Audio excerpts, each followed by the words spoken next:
무더운 여름철 사람들은 내리쬐는 뜨거운 태양빛을 피해 여행이나 휴가를 떠나곤 하는데요. 여행을 떠날 때마다 빼먹을 수 없는 한 가지가 있다면 바로 여권입니다. 여행의 시작이자 끝이라고 불리는 여권. 그 중에서도 대한민국 여권이 지금 세계적으로 매우 화제인데요.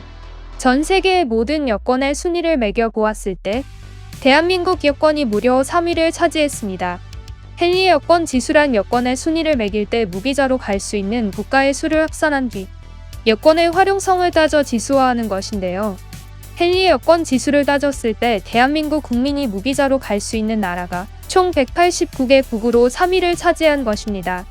한국 여권 소지자는 무비자 외에도 도착비자, 전자비자 등과 같은 방식으로 간편하게 입국 가능합니다.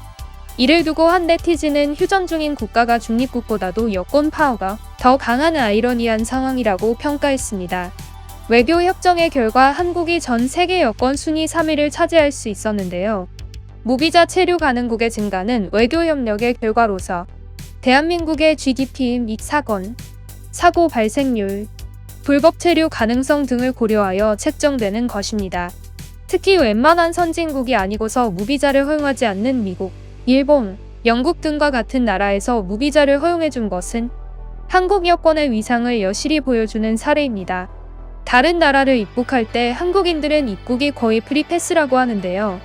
영국의 경우 유럽인 줄, 아시아인 줄, 그리고 한국인 줄 이렇게 세 가지로 구분하여 한국인은 편하게 입국 가능하다고 합니다. 심지어 출입국을 매우 엄격하게 진행하는 미국의 경우에도 한국인의 경우는 다른 나라 사람들보다 수월하게 입국한다고 합니다. 이에 해외 네티즌들은 한국인들이 빨리 입국하는 걸 보니 부러워요. 저도 한국 여권으로 바꾸고 싶네요. 등 한국 여권에 대해 큰 관심을 보였습니다. 이처럼 한국인들이 한국인이라는 이유만으로 입국이 수월해지는 이유가 뭘까요? 바로 한국인들의 신용도가 매우 높다는 것이 그 이유입니다. 우선 한국 여권에는 주민등록번호가 존재하기 때문에 조회가 쉽고 신원 파악이 빠른 것이 매우 큰 장점입니다. 신원 파악이 빠른 만큼 입국 처리가 빨리 처리되는 것은 어쩌면 당연한 일인데요.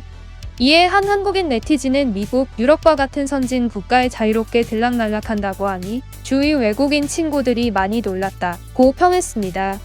한국인들은 어디를 가든 사고를 치지 않고 범죄를 덜 일으키며 불법 체류자 비율이 거의 낮습니다. 때문에 그 국가에서 갈등을 일으킬 가능성이 매우 낮다고 평가된다고 합니다. 또한 관광지나 면세점에서 돈도 많이 쓰므로 방문 국가의 관광 산업에 도움이 된다고 평가되기도 하는데요. 한국인들 특유의 성숙한 시민 의식으로 비행기 수화물 규칙도 잘 지키고 왕복 티켓 비율도 높기에 여러 국가에서 한국인들이 관광하러 오는 것을 좋아한다고 합니다. 방문 국가 내에서 정치적 외교적으로 부정적 영향을 끼칠 우려 또한 없는 것이 한국인들의 빠른 입국에 대한 배경이 되었다고 하네요. 여권을 잃어버린 한국인에 대해 해당 국가의 한국 영사관이 발빠르게 대처하여 1시간 만에 긴급 여권을 내어주는 등 한국 영사관의 빠른 일 처리 역시 한국인들이 안심하고 여행할 수 있는 요소입니다. 타 국가 공항관리원의 말에 따르면 대한민국 여권이 너무 좋은 나머지 소매치기 등 범죄의 대상이 되기 십상이라고 평가하기도 했습니다. 심지어 암시장에서 대한민국 여권이 4에서 500만 원 정도로 매우 비싼 값을 유통되기도 했습니다. 가짜 한국 여권을 통해 입국을 하던 중국인이 파나마에서 잡히는 일이 발생할 정도로 한국 여권의 위상이 매우 드높아지고 있습니다.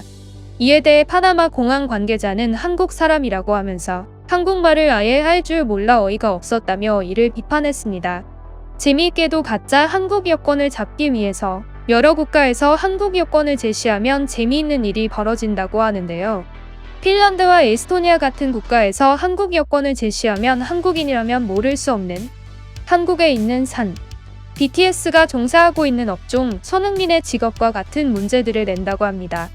이러한 위조 요건이 판치는 상황으로 인해 외교부에서는 2021년부터 색상을 남색으로 바꾸고 보안성과 내구성을 강화하여 차세대 전자 여권을 도입했습니다. 또한 코로나 상황을 거치면서 전에 쓰던 모든 초록색 여권이 모두 기한이 만료되어 더 이상 초록색 여권을 쓸 수 없어졌는데요. 이에 따라 한국 여권을 위조 및 변조하는 일이 매우 어려워졌습니다. 그 외에도 여권 검사를 철저히 하는 등 여권을 위조하는 경우를 많이 적발하여 여권 위조를 근절하려는 움직임 또한 보여지고 있습니다. 여권의 가치는 그 나라의 가치와 함께 증대되기에 한국이 그만큼 발전했음을 시사하고 있습니다. 이번 영상은 여기까지입니다. 구독과 좋아요, 알람 설정 부탁드립니다. 앞으로 더 좋은 영상으로 찾아뵙도록 하겠습니다. 감사합니다.